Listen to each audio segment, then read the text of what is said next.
Hello everyone, আসসালামু আলাইকুম। সবাই কেমন আছেন? আশা করছি সবাই অনেক অনেক ভালো আছেন। আজকে আপনাদের জন্য খুবই ইন্টারেস্টিং একটা ভিডিও নিয়ে হাজির হলাম। আজকের ভিডিওটা কিন্তু আপনাদের প্রত্যেকের জন্য মোস্ট ইম্পর্টেন্ট, বিশেষ করে যাদের হাতে অ্যান্ড্রয়েড রয়েছে তাদের জন্য আজকের ভিডিওটা। সো আজকের ভিডিওটা যদি আপনারা মিস করেন তাহলে অনেক বড় আপনার ক্ষতি হয়ে যেতে পারে। শুধুমাত্র কয়েক মিনিটের ভিডিও, তাই প্রত্যেকে রিকোয়েস্ট করবো যে সম্পূর্ণ ভিডিওটা দেখা। চলুন আমরা মূল কাজে চলে যাই। আমরা অনেকে কিন্তু প্লে স্টোর থেকে বিভিন্ন ধরনের ওয়েবসাইট বা অ্যাপ্লিকেশন আমরা ডাউনলোড করি। সেটা ডাউনলোড করার পরে কিন্তু আমরা ওটা ডিলিট করে দিই, মানে আনইনস্টল করে দিই। আনইনস্টল করে দেওয়ার ফলে আমরা ভাবি যে না, এটা আমাদের ফোন থেকে একেবারেই চলে গেছে। আসলে কিন্তু না, আপনার ফোনে একটা সেটিংসে গিয়ে সেটা জমা হয়েছে। সেখান থেকে যদি আপনি ওটা ডিলিট করে দেন তাহলে আপনার ফোন থেকে ওই ওয়েবসাইট অথবা অ্যাপ্লিকেশনটা রিমুভ হয়ে গেছে। চিরতরে রিমুভ করার জন্য আপনি কী করবেন? চলুন আমি দেখিয়ে দিই। ফার্স্ট আপনারা চলে আসবেন প্লে স্টোরে। প্লে স্টোরে আসার পরে দেন এখান থেকে একদম উপরে দেখতে পাচ্ছেন এই যে প্রোফাইলে টাচ করে দেবেন। প্রোফাইলে টাচ করে দেওয়ার পরে এখান থেকে আরেকটি অপশন আপনি দেখতে পাচ্ছেন, এখানে ম্যানেজ অ্যাপ অ্যান্ড ডিভাইসে টাচ করে দেবেন। দেন এখান থেকে টাচ করে দেওয়ার পরে এখান থেকে ম্যানেজ অপশানে টাচ করে দেবেন। এখান থেকে টাচ করে দেওয়ার পরে এখান থেকে আপনি এই যে দেখতে পাচ্ছেন দিস ডিভাইস নামে একটা অপশান রয়েছে, ভালো করে ফোকাস করুন। তো এখান থেকে ছোট্ট একটা অ্যারো দেখতে পাচ্ছেন, এই অ্যারোতে আপনি টাচ করে দেবেন। একদম নিচের দিকে ভালো করে দেখতে পাচ্ছেন নট ইনস্টল নামে যে একটা অপশন রয়েছে, এখানে টাচ করে দেবেন। এখানে টাচ করে দেওয়ার পরে এখান থেকে আপনি যে অ্যাপ্লিকেশন অথবা ওয়েবসাইটগুলো ডিলিট করেছেন সেগুলো কিন্তু এখানে শো করতেছে। এই অ্যাপ্লিকেশনগুলো আমাদের ফোনে কিন্তু চার্জ টানে, ইভেন আমাদের যে ফোনের র্যাম রয়েছে সেগুলা কিন্তু বুকিং করে ফেলে। ফলে আমাদের কী হয়, আমাদের ফোনটা একদম স্লো গতিতে চলে।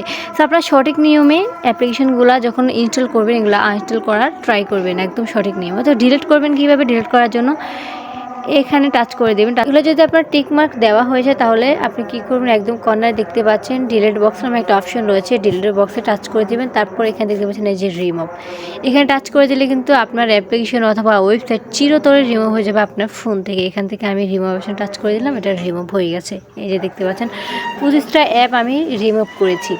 তো এই 25টা অ্যাপ কিন্তু এতদিন আমার ফোনে ছিল, আমার ফোনের জায়গাও বুকিং করেছে।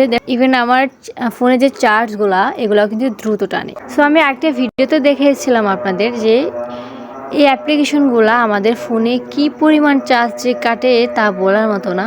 এভাবে আপনারা কী করবেন, প্রত্যেকটা অ্যাপ্লিকেশন এখান থেকে সেটিংসের ভিতরে গিয়ে রিমুভ করে দেবেন। তারপর দ্বিতীয় প্রশ্ন যারা আমাকে করেছিলেন যে আপু আমার ফোনে চার্জ থাকে না। হ্যাঁ, ফোনে চার্জ থাকে না কেন সেটার জন্য তারপরে দেন এখান থেকে সেটিংসে চলে আসবেন, মানে আপনার ফোনে সেটিংসে চলে আসবেন। সো এখানে আসার পরে একটু স্ক্রল করে নিচের দিকে আসবেন। নিচের দিকে আসার পরে এখানে দেখতে পাচ্ছেন ব্যাটারি। তো এই ব্যাটারি অপশানে টাচ করে দেবেন। বা অনেকের এখানে থাকতে পারে যে ব্যাটারি পারফরমেন্স এরকম অপশান থাকতে পারে, আপনারা সেখানে প্রবেশ করবেন। তারপর এখান থেকে আপনি কী করবেন, এই যে এখানে একটা অ্যারো দেখতে পাচ্ছেন এই যে ব্যাটারি সার্ভার, এই ব্যাটারি সার্ভার টাচ করে দেবেন। তো ব্যাটারি সার্ভার টাচ করে দেওয়ার পরে এখান থেকে আপনার ব্যাটারি সার্ভারটা সবসময় অন করে রাখবেন। যখন আপনি ফোনটা হাতে নেবেন, মানে যখন আপনি ইউজ করবেন তখন ব্যাটারি সার্ভারে ক্লিক করে দেবেন। আর যদি আপনি ফোনটা চার্জে বসেন তাহলে এই অপশানে টাচ করে দেবেন। তারপর এখান থেকে আপনার ব্যাগে চলে আসবে। তো আমি আপনাদেরকে গ্যারান্টি দেবো যে আপনারা 4 থেকে 5 ঘন্টা আপনারা ফোনটা ইউজ করতে পারবেন, কারণ এটার রেজাল্ট কিন্তু আমি নিজেও পাইছি। তো তৃতীয় কোশ্চেন যারা আমাকে করেছেন যে আপু আমার প্লে স্টোর কি অন্য কেউ লগ ইন করেছে কিনা বা আমার প্লে স্টোরটা কি হ্যাক হয়ে গেছে কিনা, সেটা দেখবো কিভাবে বা বোঝার উপায় কি? ফার্স্টে চলে আসবেন আবারও প্লে স্টোরে। আপনারা প্রথমে চলে আসবেন প্লে স্টোরে। প্লে স্টোরে আসার পরে প্রোফাইলে চলে আসবেন।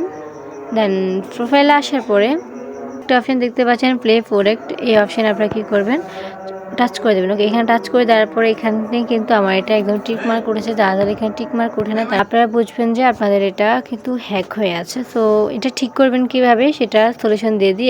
একদম কর্নারে দেখতে পাচ্ছেন সেটিংস, এই সেটিংস অপশানে টাচ করে দিয়ে এই দুটো সেটিংস আপনারা সবসময় অন করে রাখবেন, তাহলে আপনাদের প্লে স্টোরটা একদমই সিকিউরিটিভাবে থাকবে। সো গাইস, এই ছিল মূলত আজকের অসাধারণ ভিডিও। সো এই ভিডিওটা কার কাছে কেমন হচ্ছে অবশ্যই কমেন্ট করে জানাবেন। দেখা হবে নেক্সট কোনো ভিডিওতে। আল্লাহ হাফিজ গাইস।